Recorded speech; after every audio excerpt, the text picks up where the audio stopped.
The fortress within. Have you ever felt the quiet weight of inadequacy? That voice that whispers, "You're not enough. You don't belong." In the office, it appears when your idea is dismissed.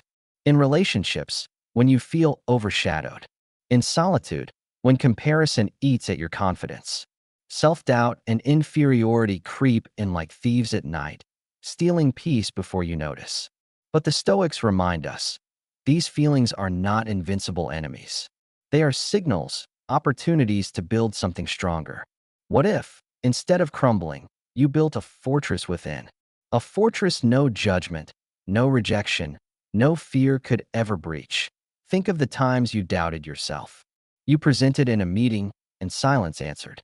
You scrolled through social media, and every image whispered, "They are ahead. You are behind." You tried, but comparison turned effort into shame. Inferiority feels like a chain, heavy and invisible. Yet the Stoics knew this chain well. They lived under emperors who judged them, crowds who mocked them, enemies who betrayed them. Still, they built fortresses of the mind. If they could stand unbroken, perhaps we can too. Stoicism is not about denying emotion. It is about mastering it. Marcus Aurelius, weighed by the burden of empire, wrote to himself, "You have power over your mind, not outside events." Epictetus, once enslaved, found freedom in perspective. Seneca, exiled and betrayed, turned pain into wisdom. They each faced humiliation, rejection, and loss. Yet from within, they built fortresses that no insult could crack. Their wisdom speaks directly to us. Inferiority is not a verdict, it is a training ground. You cannot control how the world sees you, but you can control how you stand within it. By the end of this journey, you will hold 7 Stoic lessons to transform self-doubt into strength. These are not abstract ideas, but practical shields. For the office when criticism cuts, for relationships when comparison stings, for solitude when shame grows loud. Each lesson adds stone to your fortress, wall by wall, until inferiority no longer commands you. You will see that weakness is not the absence of strength, but the invitation to build it. And in that building lies freedom. When self-doubt returns, and it will, you will not collapse. You will walk into your fortress, built stone by stone through wisdom. Marcus, Seneca, Epictetus. These are not distant statues, but companions guiding your hand. Together, we will learn to turn inferiority into inner strength and self-doubt into discipline.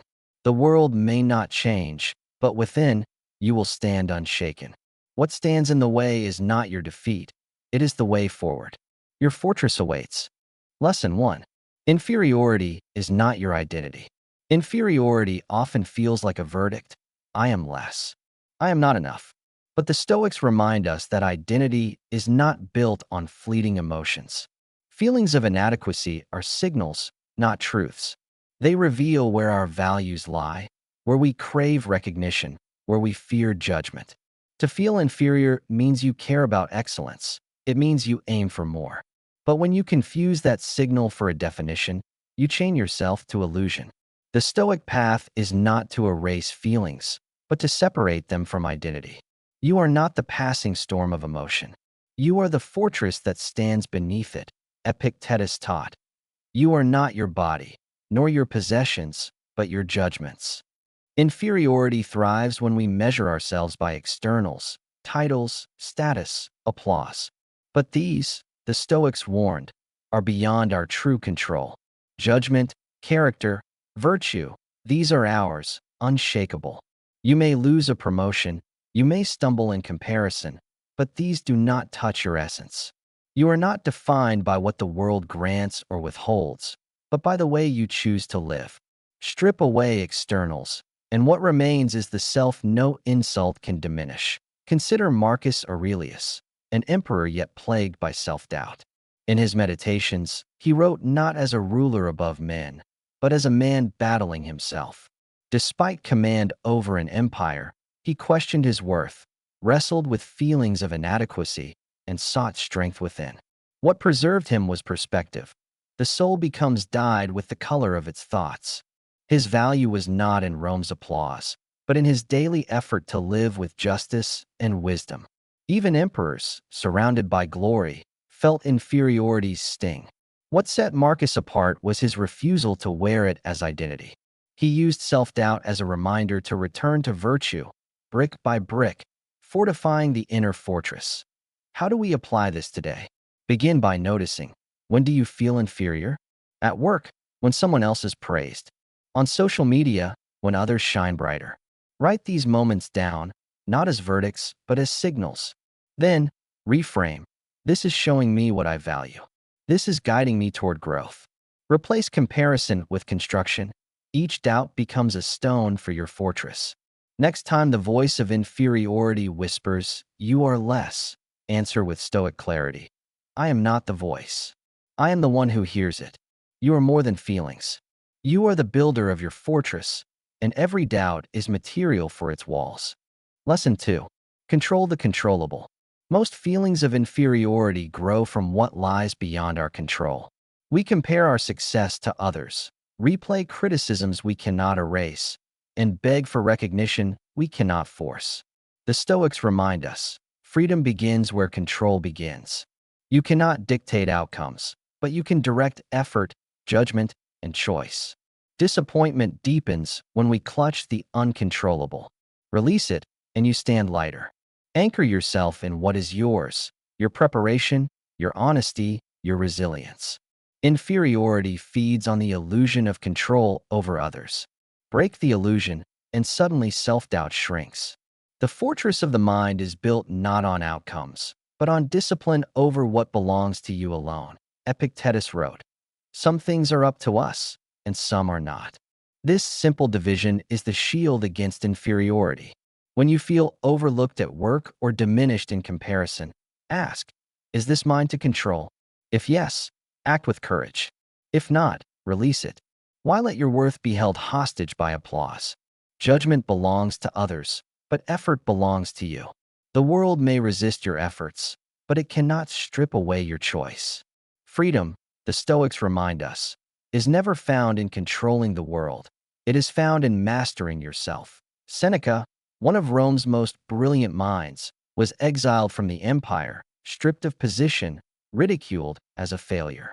To many, this was the ultimate humiliation.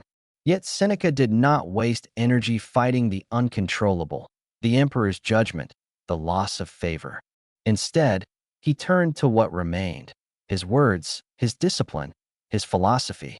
In exile, he wrote letters that still inspire the world 2,000 years later. His story reminds us, inferiority does not arise from circumstance, but from how we respond. Fortune may close doors, but character builds new ones. Seneca built wisdom from rejection, and in doing so, revealed that the truest control lies not in the empire around us, but in the empire within. How do we practice this today? Begin with 2 circles, one for what you control, one for what you cannot. Place your doubts into the right circle. Did a colleague dismiss your idea? Their opinion is not yours. But refining your idea, sharpening your delivery, that is. Did you lose an opportunity? The past is gone, but your next action belongs to you. Write, reflect, and commit energy only where it matters. Each time you release what is not yours, you lay another stone in your fortress. Each time you choose wisely where to act, inferiority weakens. Master the circle of control, and you master the weight of self-doubt. Lesson 3. The power of perspective. Inferiority narrows our vision. It convinces us that one failure is the entire story, that one rejection is proof of permanent inadequacy. The Stoics remind us, perspective transforms pain. What seems overwhelming now is just a fragment of a larger picture. If you zoom out, days, years, a lifetime, you see disappointment shrink in scale. What felt like the end is only a brushstroke in the canvas of growth. Perspective doesn't erase the sting of inferiority, but it reframes it, placing it in proportion. Against the vastness of time and the resilience of the human spirit, feelings of less than lose their grip. You are not your setback. You are the one who sees beyond it. Marcus Aurelius wrote, "You have power to strip away many superfluous troubles, for they lie entirely in your judgment. Inferiority, at its root, is often a story we tell ourselves, magnified beyond reality. A single missed opportunity becomes evidence of unworthiness. A rejection becomes a verdict. But Marcus reminds us, the story is ours to write. Change your lens, and the weight shifts. The event remains, but the burden lightens. Perspective is not a denial of struggle. It is the refusal to let struggle dominate the whole narrative that a Roman general once lost a battle but preserved his army. To the soldiers, it was crushing defeat. But the general reframed it. Survival was opportunity. That loss became preparation for victories that followed. Inferiority often works the same, convincing us that one stumble defines us. But zoom out, and what seems like humiliation may be training ground. Viktor Frankl, centuries later, endured the horrors of imprisonment, yet reframed suffering into meaning. His perspective, everything can be taken, except the freedom to choose our attitude, echoes Stoic wisdom. Both the general and Frankl prove that perspective doesn't change the facts, but it changes their power. It shifts defeat into stepping stone, loss into lesson. Inferiority shrinks the moment you expand the frame. How do we apply this? When inferiority whispers, "This defines me," zoom out. Ask, will this matter in 5 years? 10. Write your life as a timeline, stretching far beyond today. Or look up at the night sky. Against the stars, your shame is small, and yet your courage to face it is beautiful. Replace "I failed" with "I learned." Replace "I am broken" with "I am being reshaped." At work, a rejection is not a verdict. It's rehearsal for resilience. In love, heartbreak proves your capacity to care. Perspective reframes inferiority not as identity, but as passing chapter.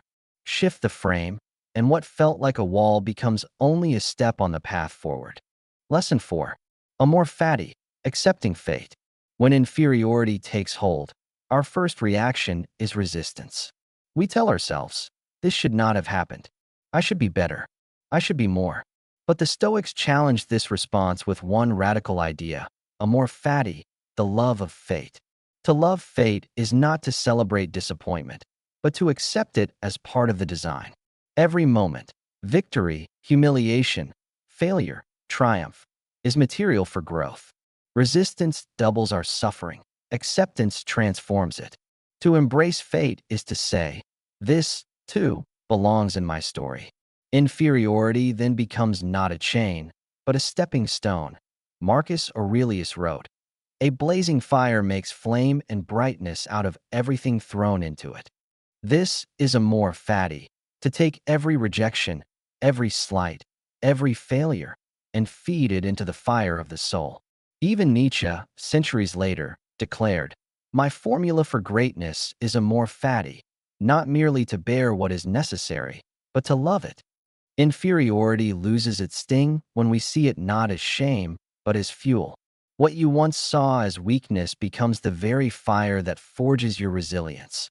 Marcus Aurelius knew inferiority and loss intimately. He endured betrayals in court, defeats in war, and the unbearable grief of burying his own children. Yet he returned again and again to amor fati. This, too, is nature's work. Instead of resisting the pain, he treated it as a sculptor treats rough marble. From each blow, he sought refinement. From each loss, clarity. His greatness did not come from escaping pain, but from loving the lessons it carried. He built strength not despite fate, but through it. His example teaches us, inferiority does not define us, it instructs us. If we love even the moments that wound us, they cannot control us, they serve us. How do we practice amor fati today? Start by shifting the question. When you face failure, instead of "why me?" ask, "How can this serve me?" Lost a job? Perhaps it forces you to discover strengths you ignored. Overlooked in comparison? Perhaps it reminds you to measure by virtue, not applause. Even heartbreak can deepen compassion. Amor fati does not ask you to smile through pain. It asks you to embrace it as teacher. With each acceptance, the fortress of your mind grows stronger. To love fate is to say, nothing can break me, because everything can build me. Lesson 5. Virtue over emotion. The Stoics believe the true measure of life is not how often you avoided failure, but how faithfully you lived with virtue. Wisdom, justice, courage, and temperance. These four pillars stand taller than fleeting feelings. Inferiority whispers, "You are small. You are weak." Emotions surge and crash, but virtue remains. Even in rejection, you can choose integrity. Even in humiliation, you can choose kindness. Virtue transforms every setback into a test, every insult into training. The storm of self-doubt will rise again and again, but beneath it stands the fortress of virtue. Unchanged, unshaken, unbroken, Seneca wrote. The wise man is content with himself. His words remind us that no wave of disappointment can drown the person rooted in virtue. Status, applause, recognition, these can be stripped away. But the choice to act with courage, to speak truth, to live with justice, this belongs only to you. Inferiority thrives when we measure ourselves by approval. Virtue destroys its power because virtue needs no audience. It is strength for its own sake. In virtue lies dignity that no insult, no comparison, no humiliation can diminish. Cato the Younger, Roman senator and Stoic, knew failure well. He lost political battles, saw corruption flourish, endured betrayals, and carried deep grief. Yet he never compromised his principles. Even when defeat was certain, he stood with integrity. His enemies broke his position, but not his character. History remembers not his losses, but his unyielding virtue. Cato shows us that life will not always reward honesty or courage with victory, but virtue is its own reward. Inferiority whispers that worth is found in comparison. Cato proves worth is found in character. The storm of failure may bend reputation, but it cannot touch virtue. That is the freedom of the Stoic way. How can we practice this today?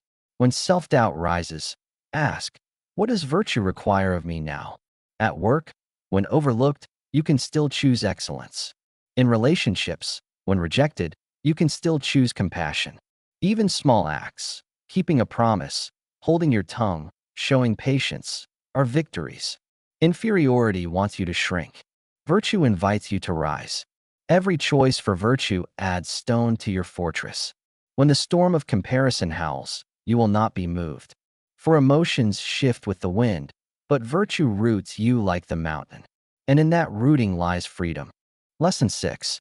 Fear as teacher, not enemy. Every experience of inferiority carries a shadow. Fear. Fear of trying again. Fear of being judged. Fear of failing once more. We often see fear as a sign of weakness, but the Stoics saw something else, a teacher. Fear points directly to the areas where our attachments are strongest, where our fortress is still under construction. Instead of fleeing from it, the Stoic meets fear with curiosity. What is this showing me? Each moment of fear is not a prison, but a classroom. The whisper of, "You are not enough," becomes the invitation to grow stronger. Inferiority fades when fear is no longer an enemy, but a mentor, Seneca wrote. We are more often frightened than hurt, and we suffer more in imagination than in reality. Fear magnifies feelings of inferiority, turning one rejection into a prophecy of lifelong failure. But the Stoics teach us to test our fears. Ask, is this truly dangerous, or is it my imagination inflating it? Often, fear is only a shadow, larger than life but powerless when examined. By shrinking fear back to its true size, we strip inferiority of its power. Fear becomes less of a monster and more of a mirror.